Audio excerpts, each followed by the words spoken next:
Wait a minute. Have you heard the strange tales of the Whistler?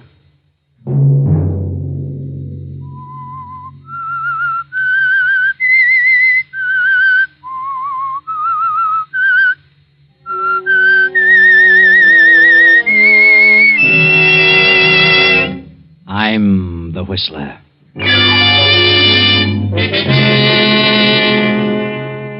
I get a terrible feeling of depression, and then this awful urge comes upon me.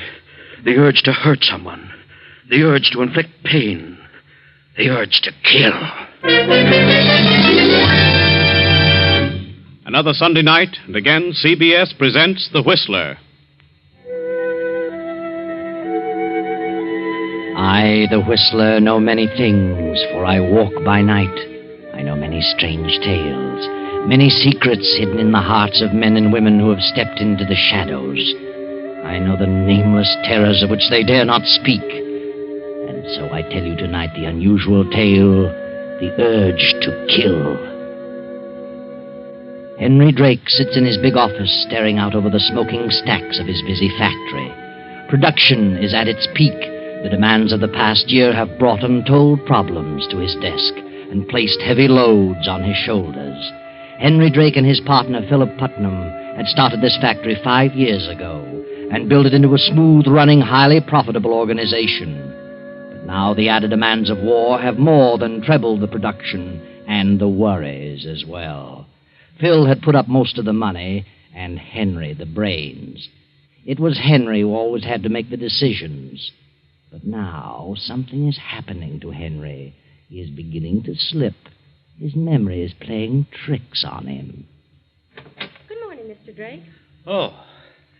Morning, Ethel. Mr. Putnam wants to know if you studied those contracts last night. Contracts? What contracts? Why, the ones he gave you last night. You said you'd take them home. They must be signed by noon.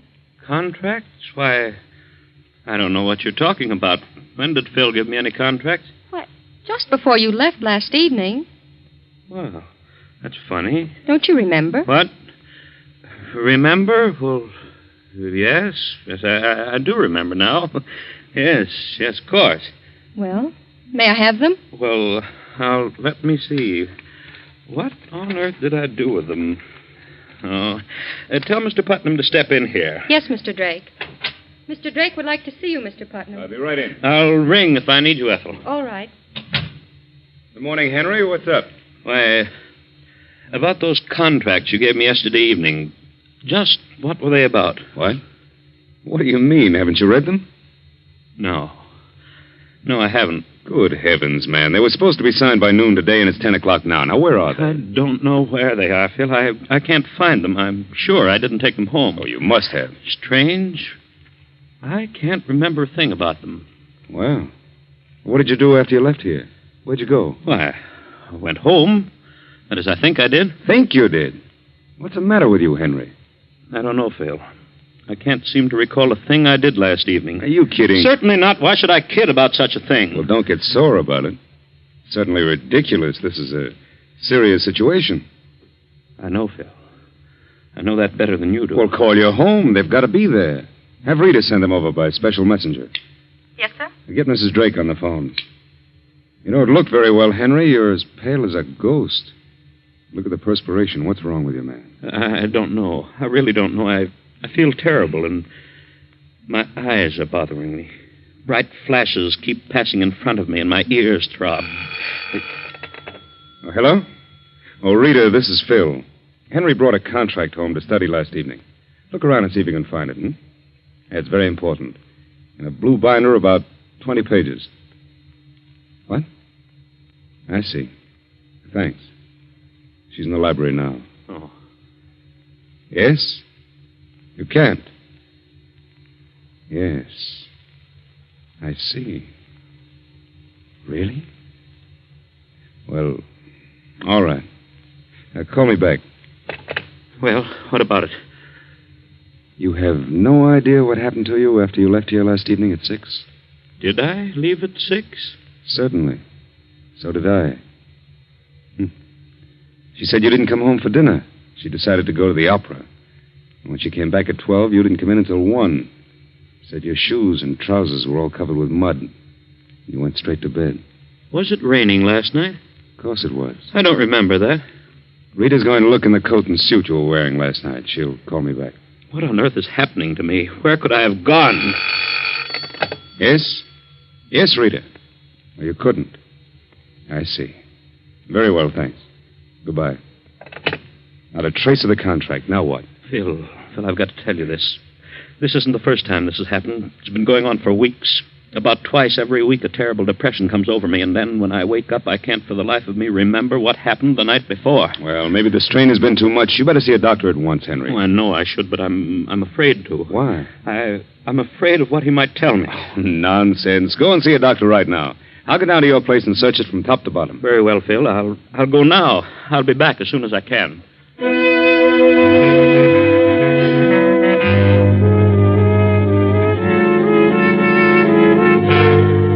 Henry stumbles in a daze from his office and walks about the city for an hour trying to make up his mind to see a doctor.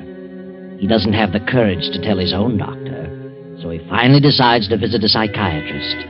Then he remembers the name of one of the most famous in the country, Dr. Schultz, the state psychiatrist. I know you're not a general practitioner, Dr. Schultz.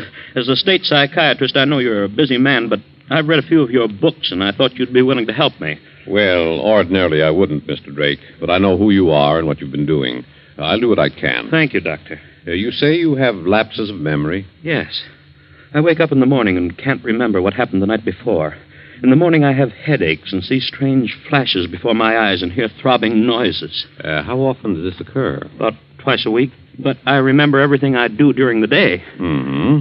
Have you ever had a serious ailment? No. Ever had an accident? Anything that might have caused a concussion? Well, not that I remember. I may have had as a child. Have you been working under an exceptional mental strain? Yes, I have. The pressure's been more than doubled. For the last year, the problems have been so heavy that I've been unable to sleep. I've studied them until dawn, until finally I was unable to remember them. You don't go to sleep easily? No, not till very late. From all appearances, I wander about until 1 o'clock in the morning. Where, I don't know. You're married? Yes. What does your wife think of your strange behavior? Well, naturally, she doesn't like it. She says I walk in and go to bed without saying a word. So now she doesn't even ask where I've been. Are you and your wife incompatible? Well, somewhat. Have you ever been interested in another woman? I have not. Any children? No. Have you ever been caught in a predicament where you were forced to do something dishonest in order to escape a severe penalty? Well, what do you mean? Well, I'll put it another way. Do you fear anything or anybody? No. Do you hate anything or anybody? Yes. Lately, I dislike my work, my business, intensely. Why? I don't know why. Maybe I've had too much of it. Who is closest to you in your work? Well, I have a partner, and we have a secretary. And who are they? My partner is Philip Putnam. My secretary is Ethel Watson. Oh, you both have the same secretary? Yes. That way we keep things more orderly. Could you get along without her? Oh, I never thought of it. She's very capable, but I suppose I could get along without her. Does your partner have as much responsibility in the business as you? I do most of the mental work. You resent that? You mean, do I think he should take more responsibility? Yes, I do. But he isn't capable. He plays golf and takes days off at a time. Yes, I do resent that. But I know nothing can be done about it. Is your partner married? No. For a while, I thought he and our secretary were growing fond of each other, but in the last few months, it seems to have cooled. Are your financial affairs in order? Exceptionally so, never better. Are you worried about the outcome of the war? No more than anyone else. I realize it'll keep every nose to the grindstone. And you drink? Oh, I'm temperate. Probably a little more of late. Never took narcotics? No. I've tried sleeping tablets, but they did me no good. I see.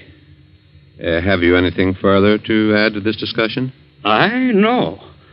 Well, then I must ask you to leave and not come back. What? Why, what do you mean, Doctor? Just that. Leave and don't come back until you decide to tell me the truth. But I've been telling you everything I know. No, you haven't. There's something you've been withholding. Good day. Wait a minute. What are you trying to say? I'm not trying to say anything. I've told you that you're holding something back, some fear that you don't want known. But if you want me to help you, you'll have to divulge everything. All right. I thought maybe you could help me without my telling, but... All right. I'll tell you what it is. That's better. It happens on these mornings when I fail to remember what has occurred the night before. It happens during these spells of flashes and noises. What happens? I get this terrible feeling of depression. And then slowly, gradually, the urge comes to me.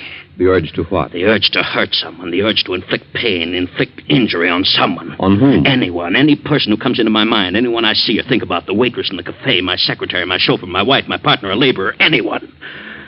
Have you ever killed anyone, Drake? No, I swear never, and I don't want to. And that's why I'm here. I'm afraid. Afraid of myself. I don't want to harm anyone. I'd rather die. Would you? Yes. All right. Now you know. That's my great fear. Something's got to be done about it. You've got to help me. Very well, Drake. I'm glad you finally told me. Now I know what to do, know where to start. You don't think I'm going completely to pieces? Mentally, I mean. No, I don't think so. You think it's just temporary? Let's not talk about it anymore. But what can I do? I want you to stay away from the business for a week. Don't go near it. Don't think about it. I want you to stay in bed as much as possible. Read something in the light vein. Putter about, if you like, in the garden, say. Anything but business. At the end of the week, I want to see you again. But above all, rest. Rest your mind and your body. Yes, I understand. And you think You think that will bring me out of these spells? I think everything will turn out for the best. Oh, thank you, Dr. Schultz. I appreciate all this, and I'll see you in a week. Goodbye, Mr. Drake. And Miss Burton. Yes, Dr. Schultz. Did you take down that interview, Miss Burton? Yes, Doctor. I made a recording of it. Thank you.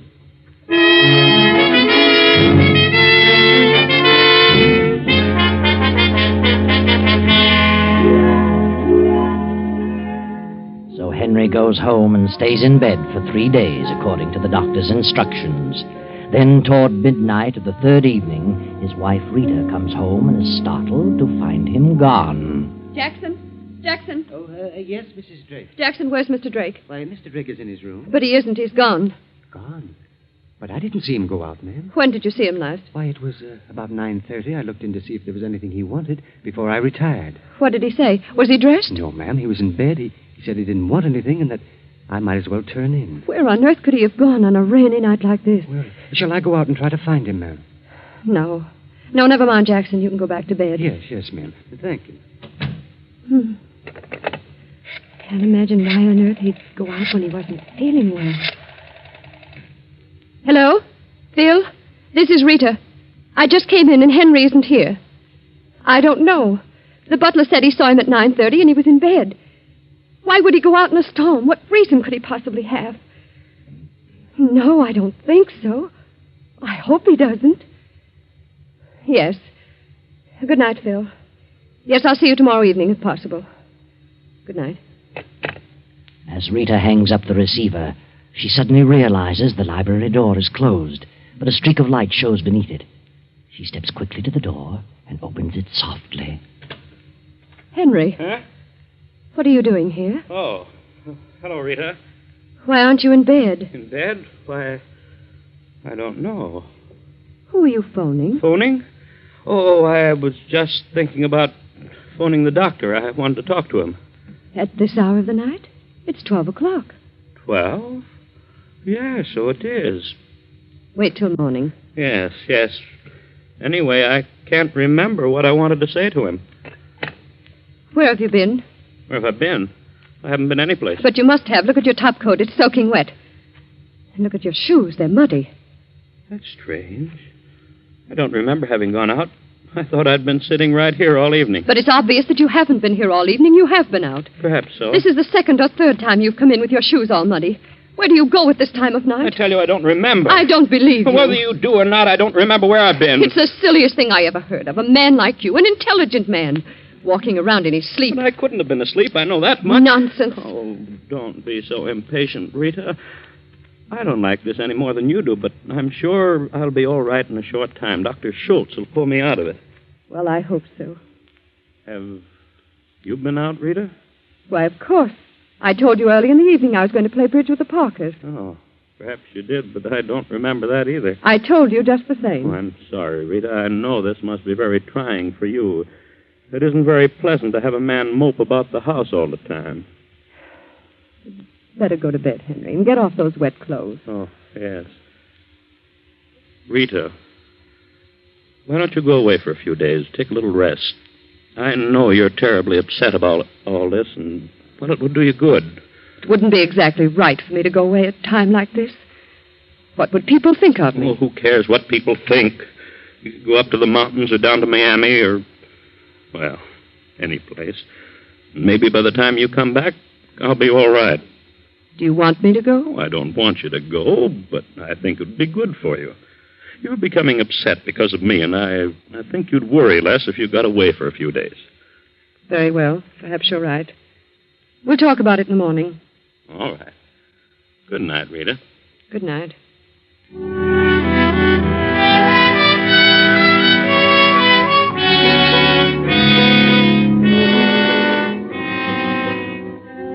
Henry sits for a while, staring at the telephone, then gets up slowly and shuffles up the steps to his room. He pauses for a few moments before Rita's door, then goes on to his own room and goes to bed.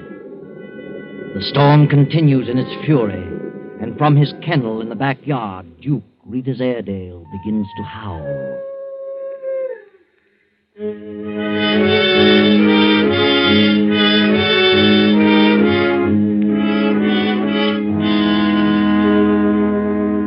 Finally, the storm subsides. Morning comes, and Henry joins Rita at breakfast. What's the matter, Henry? You haven't eaten a bite. No, I'm not hungry. I don't feel at all well this morning. You do look pale. I've never seen you so haggard. No? What's the matter with your hands? My hands? Well, yes, you keep staring at them and flexing your fingers. Oh, I don't know. They seem to... Well, it feels like rheumatism.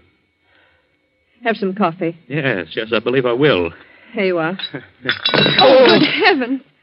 All over the floor. Oh, I'm sorry. I just seem to have no grip. Getting bad, and I can't even hold on to a cup. Rita, what have you decided about that trip? I wish you'd take a few days' vacation. Oh, you sound as though you want to get rid of me. I'm only thinking of you. Very well, if you insist. I'll go up to the mountain place. Maybe it'll do us both some good. Oh, Mrs. Drake! Mrs. Drake! Jackson, what on earth are you so excited about? Something terrible has happened. Terrible? What do you mean? I don't know how to tell you. It's awful. What are you trying to say? It's Duke, your Airedale.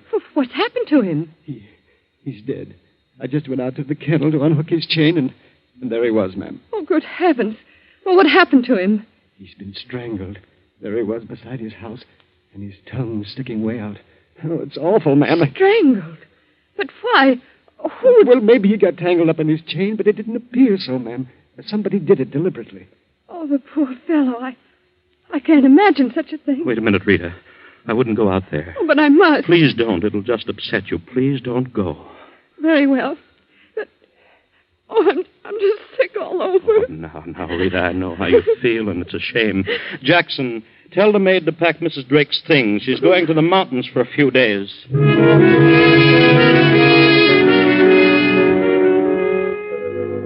Henry Drake sits staring at his hands for a few moments, opening and closing them, opening and closing them.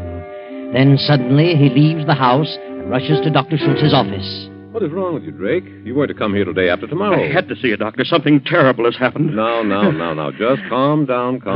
Take it easy. Sit down, Drake. It happened in the night. What happened? Duke, my wife's dog, he was killed last night. Killed? Well, how did that happen? He was strangled, choked to death. Well, who did it?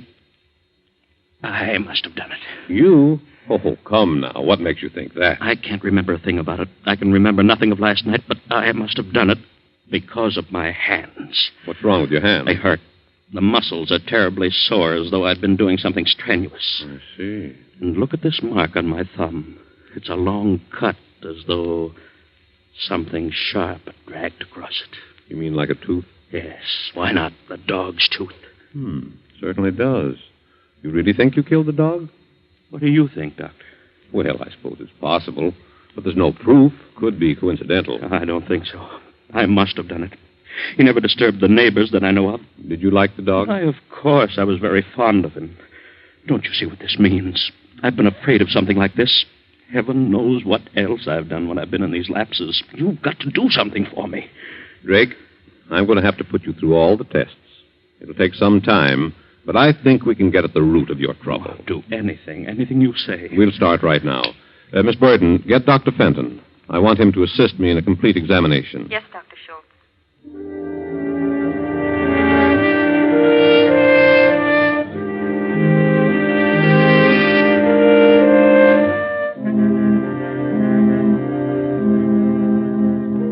Now, Drake, just relax and continue staring into this little beam of light.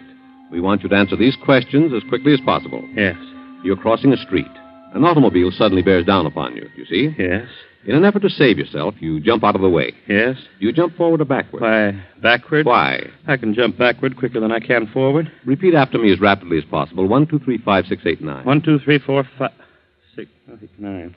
You have no children, No. but you are married. Yes. Suppose you had a child.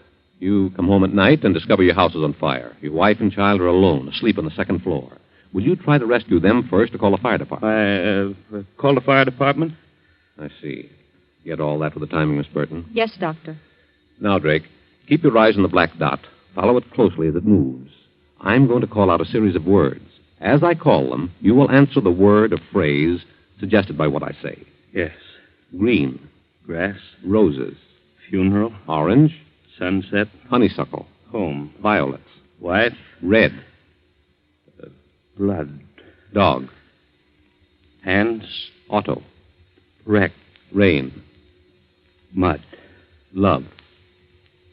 hate. Very well, Drake. Rest for 10 minutes and we'll proceed to the next test. How do your hands feel? Huh? Oh, why, about the same. All right. Come with me, Miss Burton.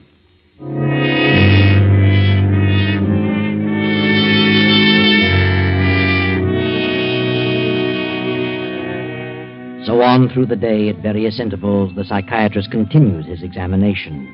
And finally, Drake goes home completely exhausted. For an hour or two, he dozes in the library. Then about 9:30, Jackson, the butler, steps into the room. Beg pardon, sir. Huh? Oh, where have you been, Jackson? Why, no one was here, sir. I went over to visit my brother for a few hours. Where's Mrs. Drake? Why, she's going to Miami for a few days, sir. Said to tell you she thought she'd better go today. Took the 6 o'clock train this evening. Oh, I see. Anything you want, sir? No, you can turn in if you like. Yes. Thank you, sir. Good night. All right. Henry sits staring into the dark for almost an hour. Then slowly he rises, as if in a daze, puts on his hat and coat, slips out of the house, and starts to walk about in the night. Finally, he comes to an apartment house, climbs to the top floor, and knocks on the door. Henry, what are you doing here? I want to talk to you, Phil. Oh, come in. What's the matter with you? Sit down. I don't want to sit down. Well, just as you like. What do you want to talk about? You have your bags packed. Are you going someplace? Why, yes. I'm driving down to Boston for a week on business. On business? Yes, on business. I tried to reach you today, but was unable to. What on earth's wrong with you? What are you staring at? You sure you're going to Boston? Certainly I'm sure. What are you laughing about? You aren't going to Boston. I know where you're going. I tell you, I'm going to Boston. I don't believe you. What are you talking about? Rita's gone to Miami. Why don't you go to Miami, too? Wouldn't you like that better?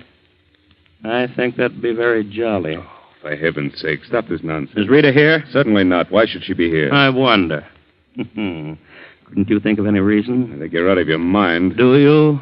Really? You certainly act like it. Oh, but I'm not.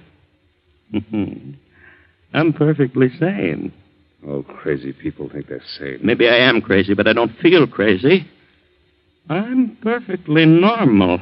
You better go home. You're in no condition to be wandering around. Where's Rita? I don't know where Rita is. She hasn't been here? No. You're lying, Phil. She has been here. That's ridiculous. Look, here in the ashtray, one of Rita's special-made cigarettes. Why, I put that there. I thought I'd try them. Really? When did you take to using lipstick, Phil? All right. She was here, but she left to catch a train at 6 o'clock. And you'll catch the next one, is that it? She came here to talk about you. She's terribly upset about your condition. She thinks... Well, Well? What does she think? she's become afraid of you. Oh, has she? And what caused that?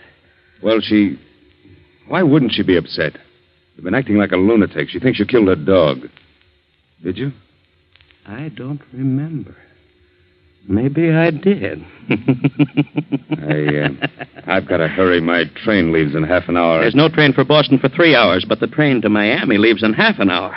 You'd better go home, Henry. Why don't you admit it? Why lie about it? You're meeting her in Miami. Get out of here. You and Rita are in love. I know it. I've known it for weeks and weeks. Last night I found out for sure. You're crazy. Maybe I am. But I heard you both talking on the phone. She didn't know I was listening in on the extension in the library. I heard you agree to meet at a certain time. That's what I've been waiting for. Now I know. All right. What of it? The way you've been acting is enough to make any woman dislike you. Oh, so you admit it? Yes. Now get out of here. Henry, put away that gun. All right. I'm going to leave it right here when I'm through with it. I'm going to kill you. You insane fool. You can't get away with a thing like this. You can't prove anything about Rita and me. They'll hang you. I don't think so. Don't you remember? I'm crazy. I'll fix you.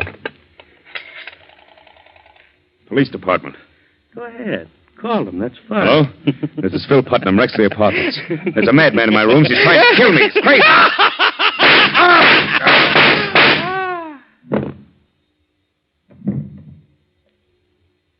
What a shame, Phil. You've missed the train.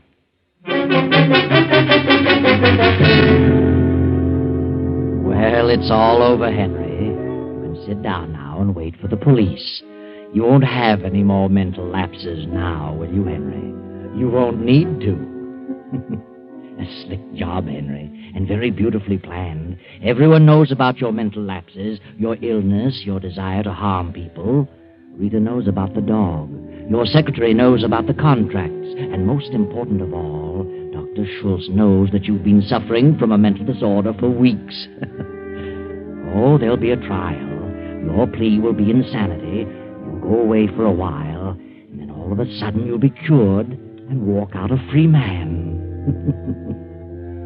Now we're in the courtroom. Dr. Schultz, the psychiatrist, is speaking.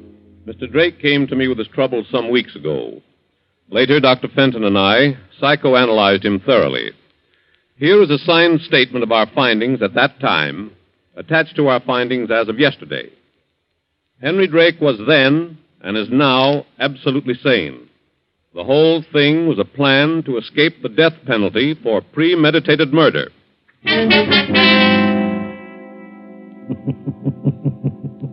Well, there you go, Henry. The whole thing blew up in your face. A beautiful plan gone haywire. You should have spent less time thinking about your revenge, Henry, and more time studying psychology. Too bad.